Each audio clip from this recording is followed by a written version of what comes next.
It's Thursday, July 24th. I'm Adam Walsh, and this is The Signal. Today on the show, we are chatting all things 2025 Bonavista Biennale.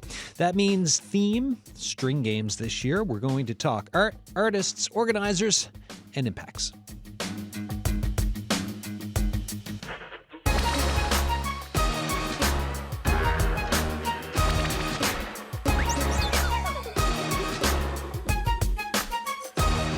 And for you folks listening, have you been to the Biennale? Do you have thoughts on it?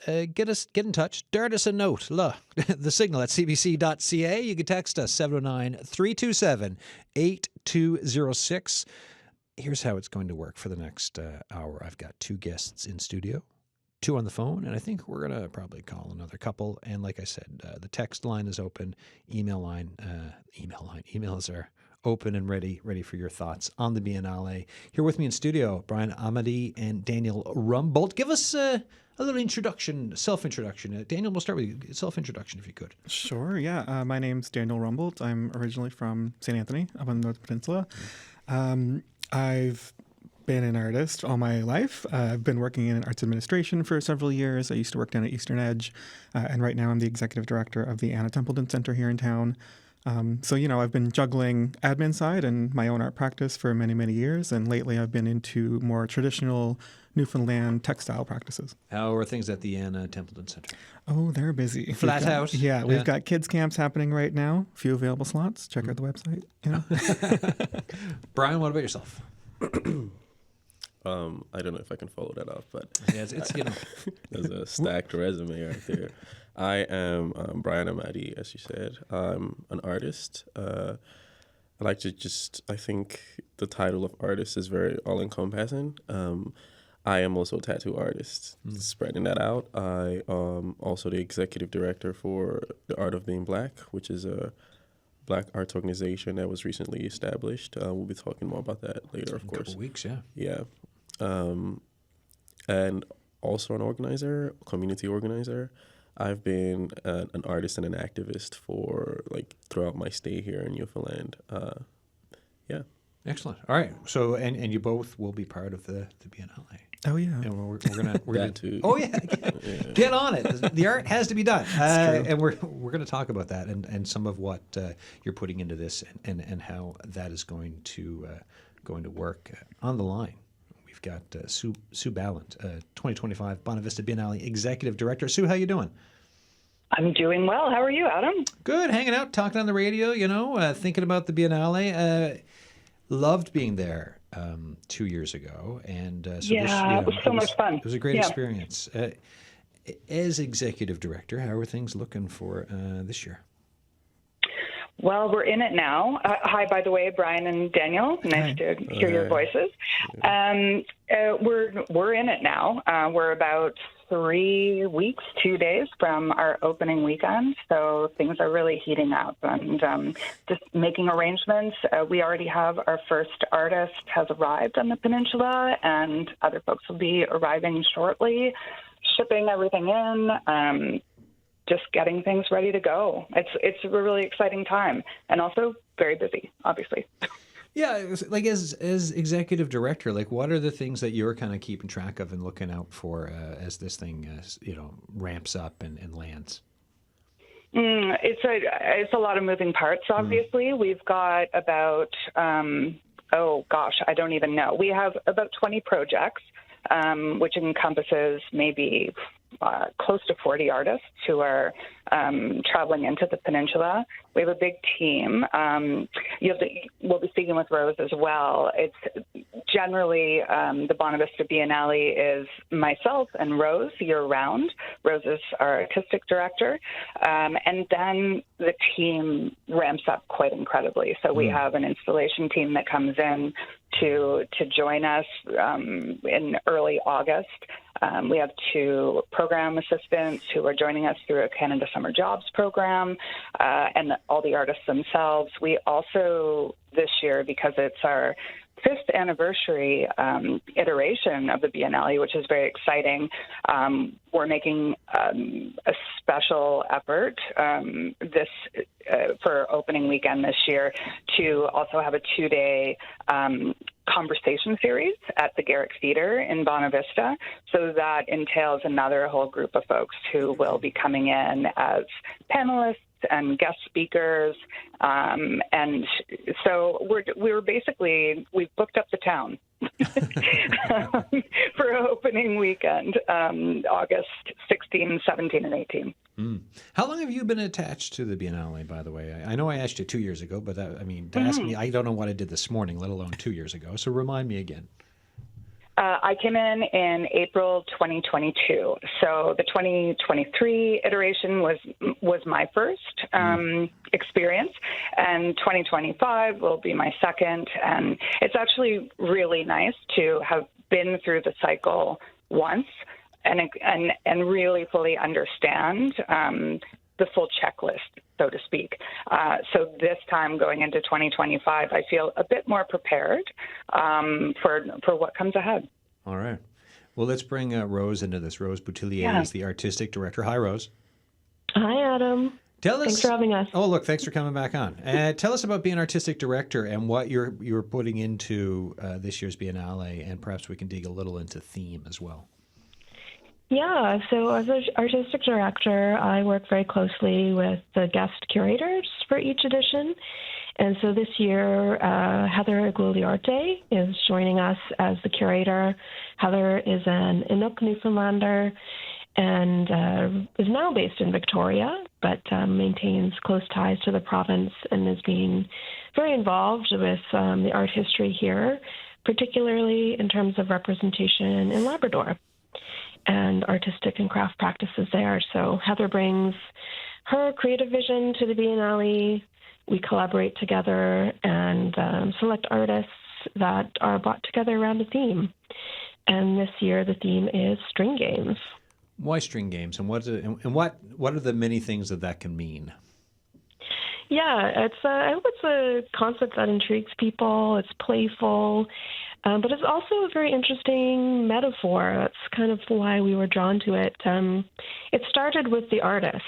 It started with their practices and being very connected to handmade, to traditional or customary practices, and really thinking about connections, intergenerational connections, how knowledge is passed down. And so the string game itself became kind of a beautiful way to speak to that. Single loop of thread can become, thousands of different images. They can tell stories, they can pass on knowledge. And it's really just a metaphor for artistic practice, turning something simple into any number of incredibly intricate or imaginative forms. So it's playful, it's meaningful, and a lot of artists are responding to it in their own unique ways. There's local artists from right across the land of Newfoundland and Labrador, and you got folks flying in. Give us some of the range of the where folks are coming from and who they can, if people are going to the Biennale, like whose work they can see. Yeah.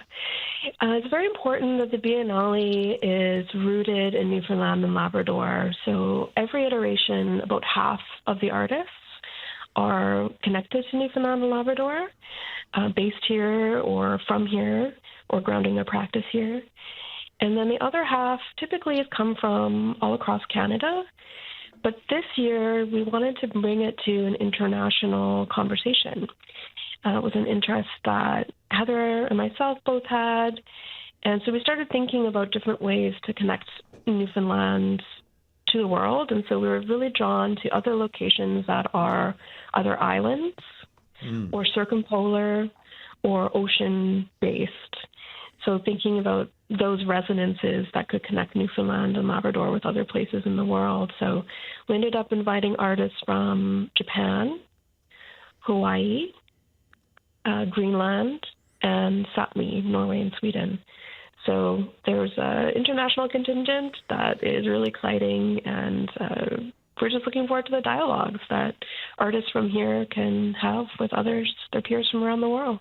All right, so that's the setup, right? This is what we can expect. This is where some the range of artists, right? International, local, across Newfoundland and Labrador. I've got two artists here who. So, is your work? Is it done? We were talking about this earlier. It's I guess the question is art ever done? Oh, well done, well done. we'll say this: it'll be done by August 11th when we drop it off. So When you both heard about the theme and you both got the invite to participate, where was your head at around that? Like, what were you thinking? How did you jump into it? I was very surprised because the first time I went to the Biennale was the 2022 one she was talking about. Yeah. Or 2023? Yeah. No, 2023. Yeah. I was like, Look, time's wait. been since the That pandemic. Time's been a flat circle. So To be honest, even before the pandemic, is actually a problem I just have. I think it's personal. But yeah, so I went there in 2023 and I interacted with like really incredible artists. And this was my first time being in Bonavista in general. I actually went to Bonavista not just for the art too, but to see puffins. And I had a really traumatic experience with puffins. I don't know if we want to go into that right now. Like, as long as it's radio friendly, like, tell us about this. So I was at this rock by like the lighthouse. Yeah. I think the lighthouse, and you could like spot the puffins on the rock. And I didn't know puffins could fly. Right? I thought they were like penguins. It doesn't look like they can fly. They're shaped like they can't. No. So I look at every time they do fly, I think it's like a little miracle. exactly. So I was watching this puffin and. It just dived off the rock. Yeah. and you thought you witnessed the end. What is going on in Bonavista? And you didn't know. Why are puffins jumping off rocks? And then they started flying. I was like, oh my God, they can't fly. Yeah. Why did I know this? So that was one of the staple moments for me at Bonavista. But no, I saw this artist who was, their practice was around sperm whale, I believe, as well as this other one who was from Japan, I think. Mm-hmm. But lived here, was part of like the migration that happened back when. And he talked about how all his family saved to give him money to like $500, I believe. This is now like 2 years ago. I'm not sure how old this. It's more the experience of it. And I remember thinking like, these are like incredible artists. Like I don't even know if my art could compare to any of them. I need to be like really incredible if my work could be here. And I went to like, there was another artist from Saskatoon that created this multicolored and layered fabric structure. And I was just blown away by the installations. And this is also one of my first times interacting with conceptual pieces, not just like paintings or photos, but more work that has like a specific line of thought and really, really, really intricate research done like to follow the work. And so when I got the call from Rose to be a part of the Biennale, I was pleasantly surprised and I felt very honored. You pushed the puffin thoughts out of your head, and then you I thought, don't know if hey, I this can is... do that. Like I feel like I need compensation from puffins for like this propaganda they've done. But no, like it was a moment for me, and I actually. Imposter syndrome kicked in again because that's something I'm very familiar with, and since then I've been working very closely with Rose to like create the works that I will be showing there. I'm really excited to have gone to this point. It was actually so problematic because up until I think June-ish, when I actually got a artist in residence position at Fogo to go work on what I will be doing, what I will be showing at the Biennale. And up until then, I still hadn't figured out what I was going to do properly. Like, there's a lot of like calls, there's a lot of talks about what is going to be there. That's how much, like, I guess, how important the work that I'm showing is to me, and I think the Biennale itself. Excellent. All right, so let me I'll go over to Daniel for a second, and then we'll go because I'll drill further into your work. But Daniel, you're like, you get phone rings, Anna Templeton Center. You're like, hello, Anna Templeton Center, and it's like, hey, are you gonna come to the Biennale? Tell us about like your thoughts at the time. I mean, yeah, it's still kind of unbelievable. I think I attended the first Biennale. Feels like a lifetime ago. And it was such an incredible experience. And it was really exciting for the artists of the province because it's the first time maybe not the first time, but it felt like the first time that we were all sort of being celebrated in this really cool, strong platform. The last two Biennales, I was living away, and so I've just kind of experienced it from afar, seeing people go, was really jealous. And I'm very lucky that I was able to work with Rose. She curated some of my work in an exhibition at the Rooms Provincial Art Gallery last year. And I was, always thinking about the Biennale. It's kind of like a goal of mine down the road, maybe 5-10 years. I want to do this. I want to be part of this conversation. And then when I was working with her, I was like, so when are we going to talk about this? Like, I want to be part of it. I want to do this. And so I don't know how much of it was me like strong-arming my way into the conversation but it worked out really nicely because I ended up chatting more with Heather and with Rose, kind of finding the through line between my practice and the themes they were thinking about. And it felt... I agree with Brian that imposter syndrome definitely sets in once you suddenly have a deadline and your name is posted. You're like, oh man, this is real. Yeah.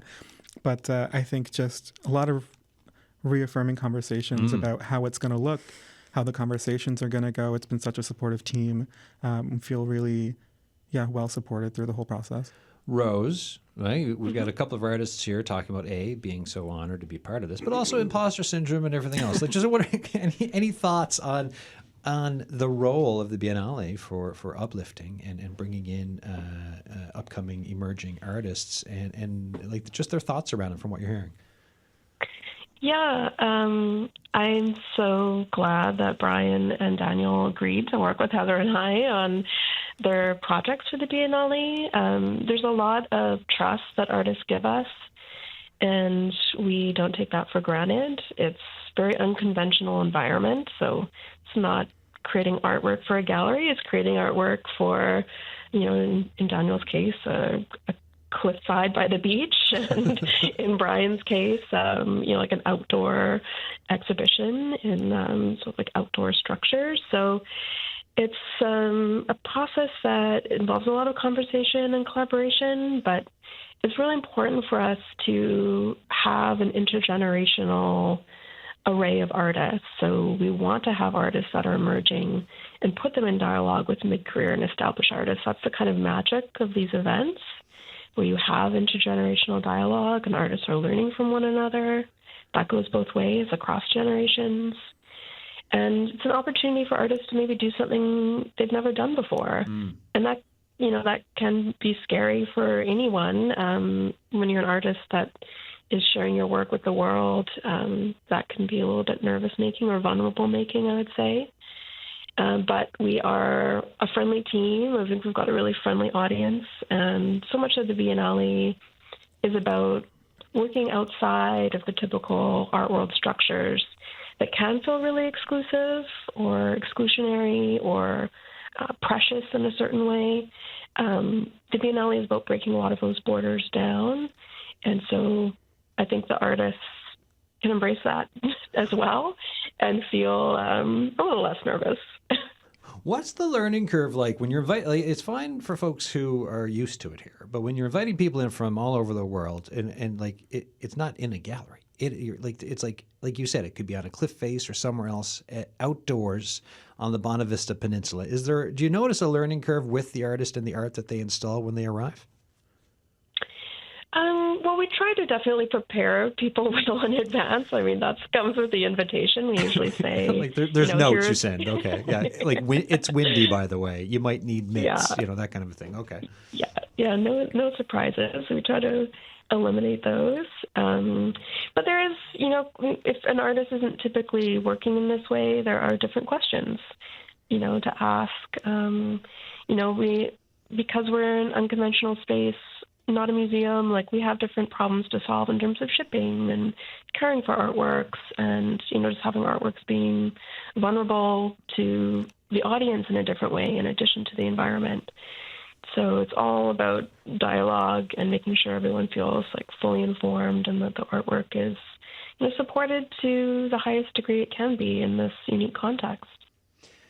Sue, any thoughts from just what both the artists here have been saying or what Rose is saying just to this point? Sure. Yeah. First off, it's so lovely to hear from both Brian and Daniel about their excitement for creating and coming out to the peninsula next month.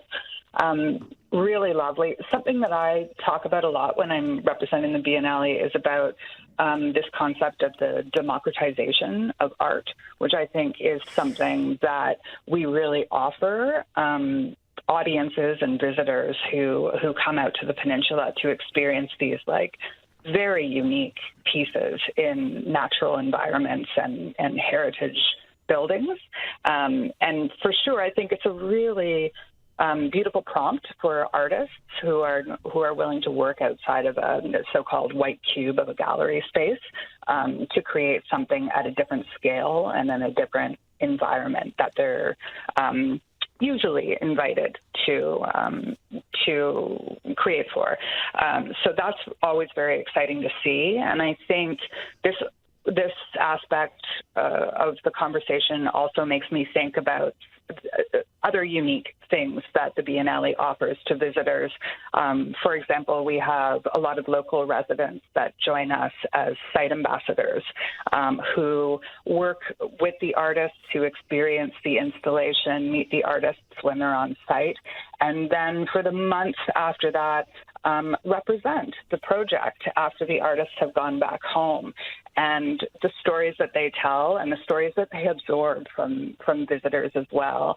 There's something very liberating about seeing work projects outside of a gallery space, in that everyone gets to have their own perspective. You know, there's a bit of a barrier when someone walks into a gallery space. Perhaps they're a bit intimidated, or I don't know if my opinion, quote unquote, of this artwork is valid or the right one. And here, just a joy to see visitors and all ages, children, everyone experiencing our work and getting to share their thoughts and have their opinions and tell stories together.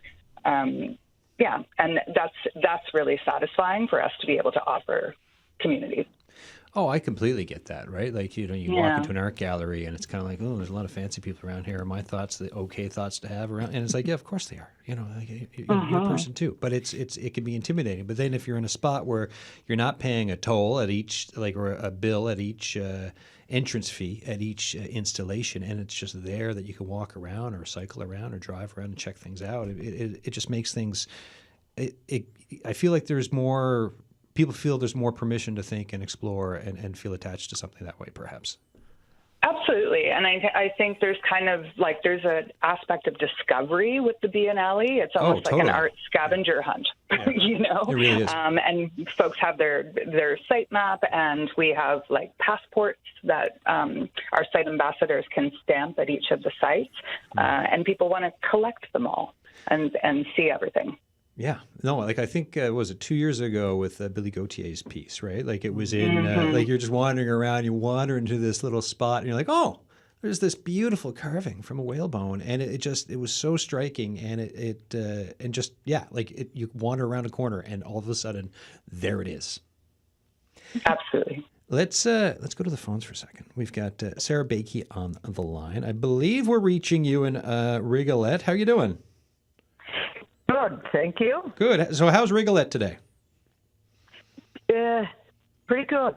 It was a bit rainy this morning, but it's clearing up. Beautiful blue sky and sun. All right, there you go. Tell us about, because you produce grass basketry. Can you tell us about just how you learned that and the process around it? I learned it from my family, because my family before me, generations before me, always did it. So watching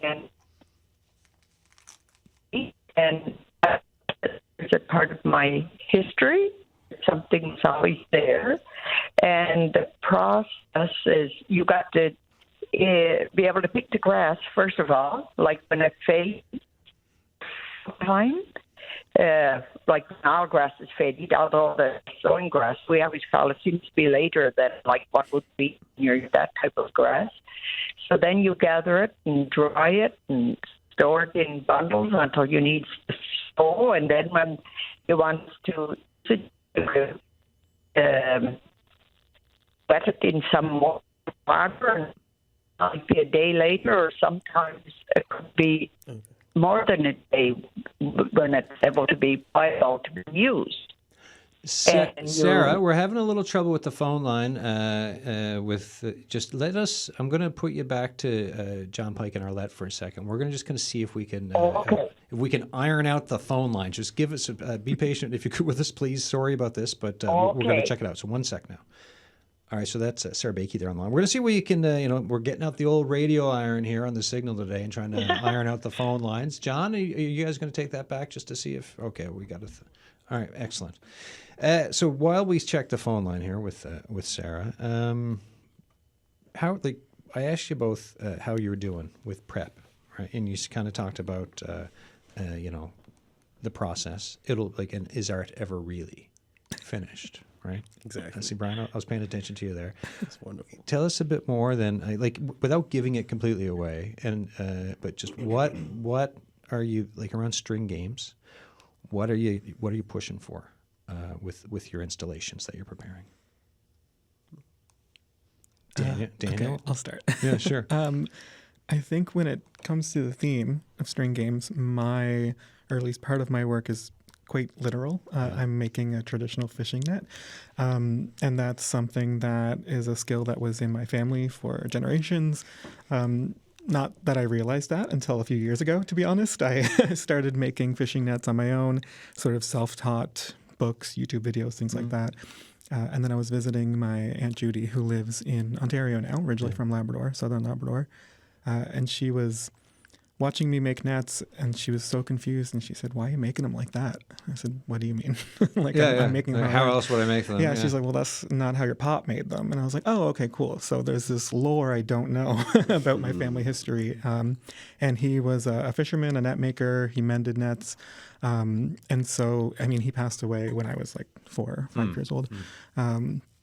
And so I don't have a lot of memories of him, especially in Labrador. But she was very kind and taught me how he did it from what she could remember. She got me a bunch of tools, got me started. And so that really kind of changed my practice. And so it's the nets that I make are very reflective of the Rumbolt side of my family, the Labrador side of my family. But in a new, I guess, quote unquote contemporary lens. They're not exactly practical nets. I'm sure you could try to catch something with it, but they're made out of silk and chains and things like that. So the material I'm using for the Biennale is a retro-reflective, almost like a jogging material. So it refracts light when light hits it. I'm not going to say how big it is because I'm hoping it'll be real big by August. But the intention is that it will kind of transform in the nighttime when light hits it, and it'll sort of be installed on the shores in keels and sort of transform that landscape a little bit. So yeah, my connection to string games is quite literal in some ways. All right. And before I go over to Brian here, I was about to say we've got Sarah back on the line, but I feel like, hold on. Sarah, are you there right now? Yes, I can hear you perfectly. Excellent. All right. Well, and you're sound so they haven't been able to iron it out, but let's give it another try. Here's a question for you: How are you feeling about the Biennale and being part of it and what you're bringing to it? I'm looking forward to it. Bit nervous, but I'm really looking forward to it. What are you doing around? We talked about your art briefly. What are you doing around the theme of string games? Pardon me? What's your thoughts around the theme for string games for your art? I'm not quite sure what you mean by that. Okay. Well, I'm just curious, for the art you're bringing, what will you be showing? What specifically will you show people in Bonavista? Oh, yes. Well, I got trays. If anyone is familiar with glasswork, I got trays and a bowl and baskets with covers. The theme, I don't really have a theme with it because I just sort of do whatever comes. When I'm starting up a piece, I usually have the picture in my mind and try to go from there. It don't always turn out that way, but it might not be exactly like I visioned it, but that's sort of how I go with it. What's the importance for when you have craft and art made by hand, right? So taking the customary, bringing it into today, something you've learned through your family and that you've passed on. Why is that so important? It's very important to me because to me, part of my history, my mother and my grandparents and great-grandparents have always done it. So to me, it's part of my history. Mm-hmm. Like, say, when it comes time in the fall to gather the grass, it's same as when you're thinking about berry picking. I'm just so excited to go and gather my grass. It's just part of my history. It's something I've always done all my life. Amazing. Look, the phone line worked out great for the second attempt. Thanks so much. Safe trip now down to Bonavista, and thanks for coming on the show. Thank you very much. Bye-bye. All right, Sarah Baikie. Adam, please. If I could, I just wanted to give a little bit more context around Sarah's project. Yeah, sure. Because it's a really beautiful exhibition sort of within the Biennale that is 3 senior makers from Nunatsiavut, so Sarah Baikie, Andrea Flowers, and Nellie Winters. And it's an exhibition that's curated by 3 of their granddaughters, Jessica Winters, Ella Jake, and Vanessa Flowers. So it's really about this, as Sarah was just saying, the importance of history and passing on, a dialogue about generational knowledge transfer and the importance of making in those connections. Yeah, and so to highlight those connections, what do you think about the impact of that? Like what the after effects on folks, right? Folks coming, whether it's in from St. John's, around the world, other parts of the province coming, and then just taking that in and letting that sit with them for a while. Yeah, it's hard to speculate on what every individual will take away, but I hope that the Biennale offers everyone an opportunity to slow down in a way. It's not a one-stop. The Biennale is around the peninsula. It's, an hour and a half drive from Site 1 to Site 17. It's really about having these really direct, focused experiences with art and then thinking about, yourself, what ties you to your place, where you're from or where you live, or what makes meaning for you in the world. It's an opportunity to reflect on those questions, I think. Yeah, no, I think that's a great answer. Just to sit with it, think about your own personal connections, whether it's from your family or other community, and the generations of that, and where things are headed. Folks, you're listening to The Signal. We're talking all about the upcoming Bonavista Biennale. I've got John Fisher joining us on the line from who started Fisher's Loft Inn in Port Rexton in '97 with Peggy. John, how you doing? Pretty good, thank you. Thanks for coming back on the show. You yourself and Peggy, you folks were part of a foundational relationship with the Biennale for when it started, for founding sponsors. What are your thoughts around what it has brought to and is bringing to the peninsula? Well, what it is bringing is something which is absolutely incredible and absolutely unique. And now we have professionals running the show. It's just getting better by the minute. I have to tell you, one of the most remarkable moments in the previous Biennale was an enormous structure that was basically a dead crow. It was 5 meters long, weighed over 600 pounds, and it was titled "Rubber Hits the Road." I was looking at this, and 2 kids came along, 8, 9 years of age, on their quads, and they said, "What's that?" And somebody said, "Well, it's a dead bird. It's a piece of sculpture." And they looked at it and looked at it and looked at it, and then they said, "You know what? That creature is made of rubber tires from cars and quads like we're riding." And they just couldn't believe that you could actually take a rubber tire and turn it into an exquisite piece of art, making a point about the environment. And they both kind of looked at each other and said, cool, and rode off. And I thought, if this is what a Biennale can do, and especially with local population and young kids, this is brilliant, because it's getting people to see things differently. And when you can see things differently, that's the world of innovation and new possibilities. And God knows at that point, rural Newfoundland was in trouble, and it needs people who can think differently. So that's one of the examples of how brilliant this thing has been. The other thing, from a tourism business point of view, we do have moments of over-tourism in Newfoundland, too many buses in one place or too many people in one place at one time. And the great thing about the Biennale is, as a shopkeeper was telling me in Keels, which is a remote outport community, probably dying, he said, John, we had 2,000 people here through the Biennale, but we never saw any more than 4 people at one time. And I think that is brilliant. And so, we always talk about the corridors and clusters and as a way to move people around an area. And the Biennale, more than anything I've seen anywhere in the world, this Biennale, the Bonavista Biennale, has achieved that.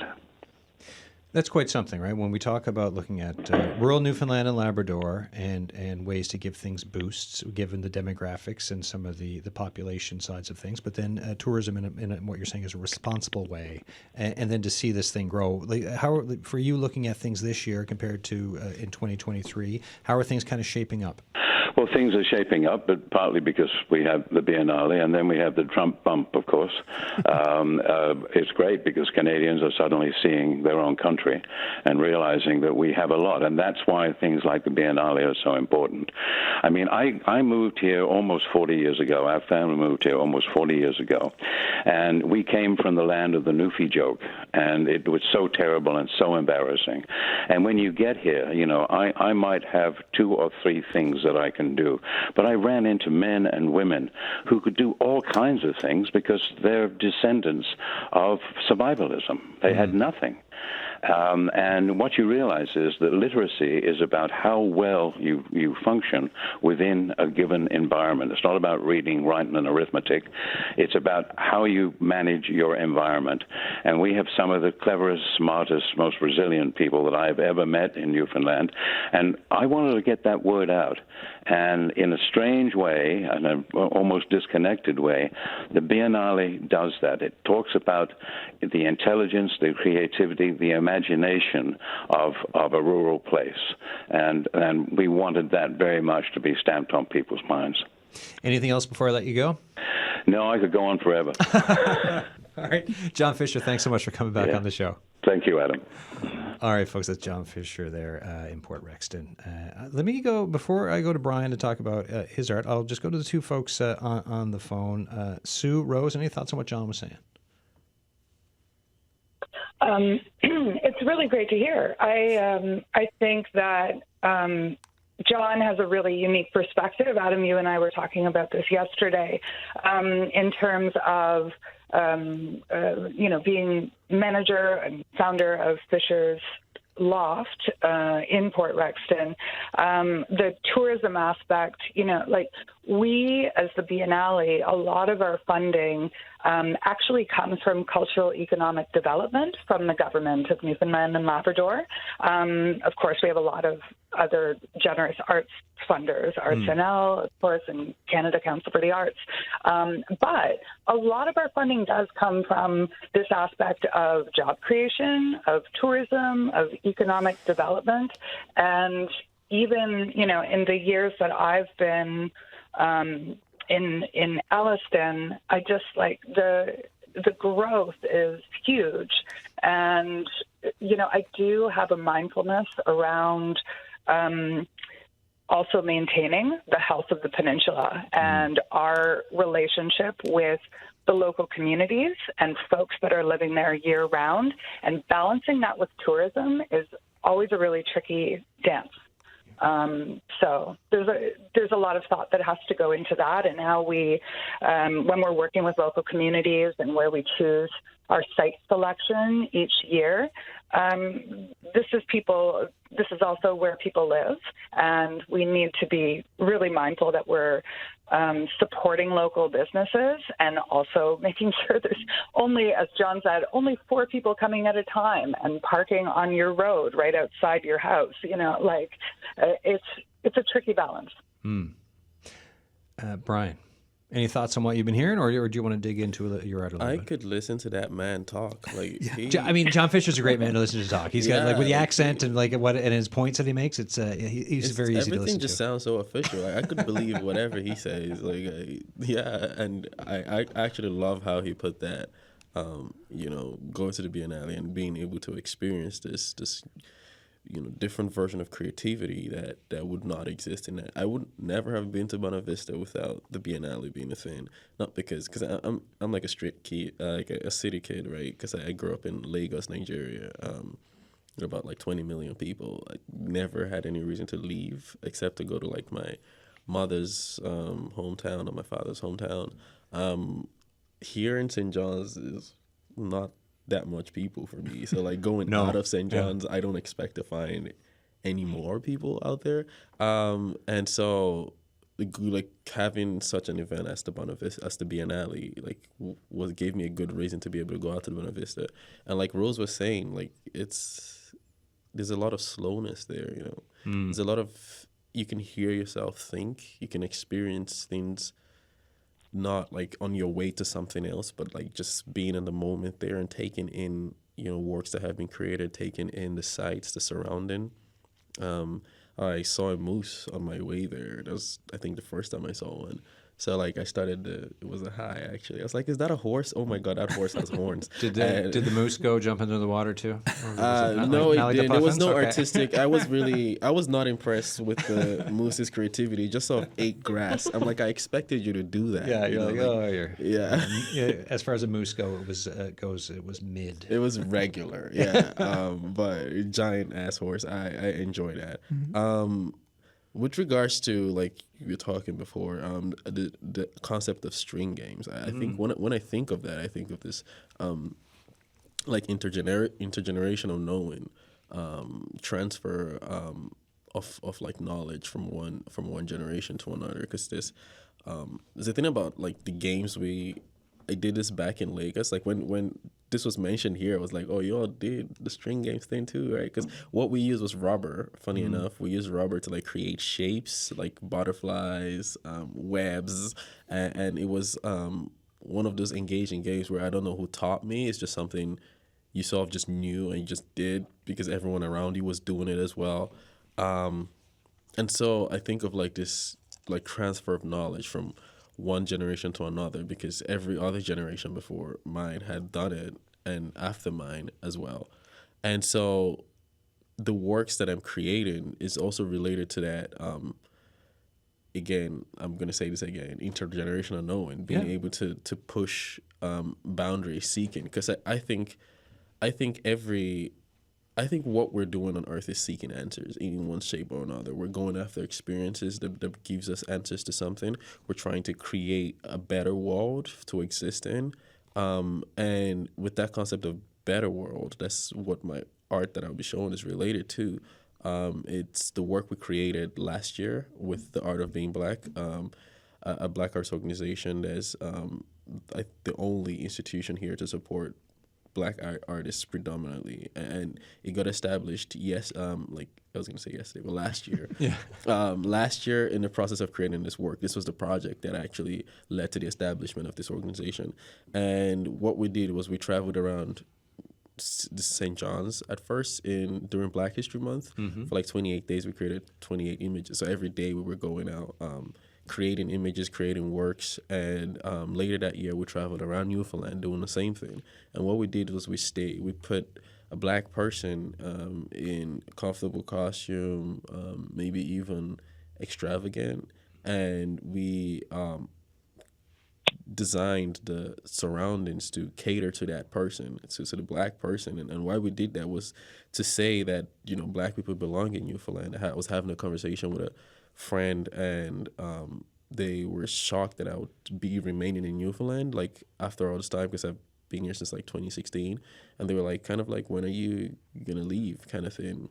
And I knew they were coming from a good place, but I know, like, this is a conversation that this is how people view black people, as very transitory, as if we're just here for a minute and we'll be out. However, there's a lot of, like, black people who have been in Newfoundland for a while, so there's actually no basis to have, that kind of thought.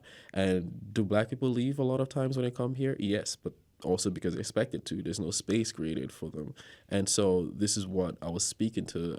I find that even in public spaces, a lot of times when black people are in public spaces, they're there for what they're there for, and then they're out. Like, there's no feeling of ownership of that space. And so when we redesigned the space to accommodate the black person that we're taking the image of, it was to make that statement of, like, we belong in this space, and we are Newfoundlanders.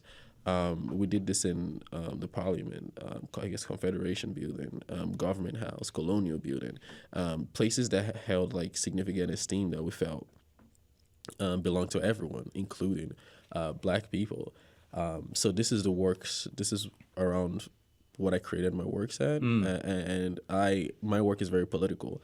I cannot not make art and not have it be a version of politics in it, because I just feel like my existence as a black person is political. So there's no way for me to divorce myself from that work being created.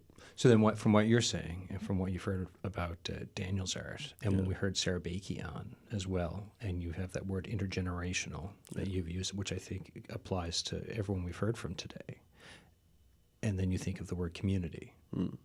Where does all this fit into community health and the future?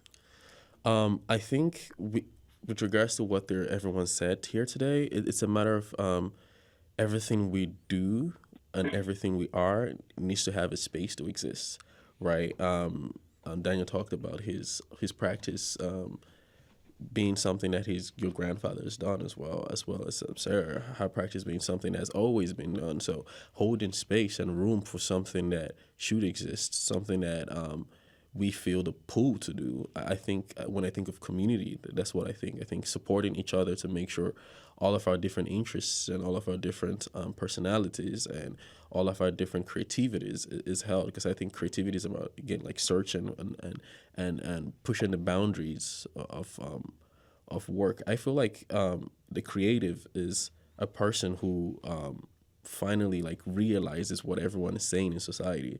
Right. So maybe translates it a little bit. Exactly. Yeah. So I don't think, because people say, wow, you've created this work, this is what you're saying. And I feel like the creative is almost, if a creative claims that this is an original thought, you should look at that person suspiciously. Because by the time they have the work created, they've interacted with so much of society. I think we have the privilege to be able to observe society because we're not actively working in it. Yeah. And we have the privilege to observe it and then realize what everyone's saying. We get a feeling. I think because of the nature of our work, we have the opportunity and privilege to be empaths. And so we stay, watch, observe, and create from that. And because of that, we're able to create spaces where everyone feels heard, everyone can see themselves. Whether or not you think, let's stop using plastic and go use baskets, saying you see someone who's a basket maker and you say, wow, this is an opinion I have. Someone who is elevating making fishing nets and fishing is being looked at in a way where it's not respected or something. Because everyone gets that feeling of, like, my thing is not the best thing or my way of existing is not the best way of existing. And so I think it's the work of the creative to be able to elevate that way of existing, because all ways of being is a viable way of being. There's a good way of being. There's no such thing as the best way of being. There's just a way of being. And so there's the work of the artist to be able to create that space for someone to exist in community. Daniel, yourself, any thoughts?